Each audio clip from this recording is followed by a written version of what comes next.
As Spinal Tap's David St. Hubbins so eloquently put it, it's such a fine line between stupid and clever.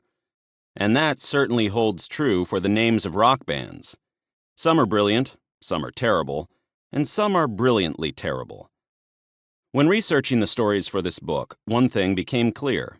It's hard to come up with the perfect band name. Or, for some bands, any name at all. When Dennis DeYoung of Styx was asked how they chose their name, his short answer was, "It was the name that no one in the band hated."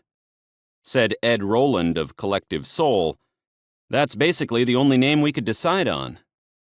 Similarly, Albert Hammond Jr. of The Strokes recalled, "We'd come in with all these band names, the De Niros, the Rubber Bands, the Motels, Flat Top Freddy and the Purple Canoes, and no one would agree. One day we're in the studio after practice, and Julian said, 'The Strokes,' and everyone was like, 'That sounds great.' It was that easy. 5 guys agreeing." Paul Stanley of Kiss remembered, "I was driving my '63 Plymouth Grand Fury on the Long Island Expressway, and the name suddenly came to me.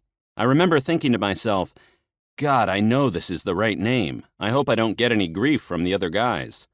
I told them I thought the band should be called Kiss, and I held my breath, waiting for some sort of response, and everyone went, 'Yeah, that sounds pretty good.'" Beyond the challenges inherent in any democracy, another hurdle for bands is coming up with something unique. As Susanna Hoffs of the Bangles observed, "That's one of the hardest things about being in a band, coming up with a name that hasn't been taken or used in some form already." Her band began as the Bangs, only to learn that another band was using the name, hence the change to the Bangles. For similar reasons, Dinosaur became Dinosaur Jr., the Beat became the English Beat, and Roxy became Roxy Music. Back in the pre-internet days, the sudden arrival of a cease and desist notice was often a band's first inkling there was another band out there with the same name. Usually by that time, the band was established enough to be playing shows and even putting out records, so a name change was inevitably traumatic. Now, thanks to Google, fledgling bands can avoid such a fate with a thorough web search. But while the web may benefit bands as a research tool, it also holds pitfalls for those whose names are similar to other words or phrases.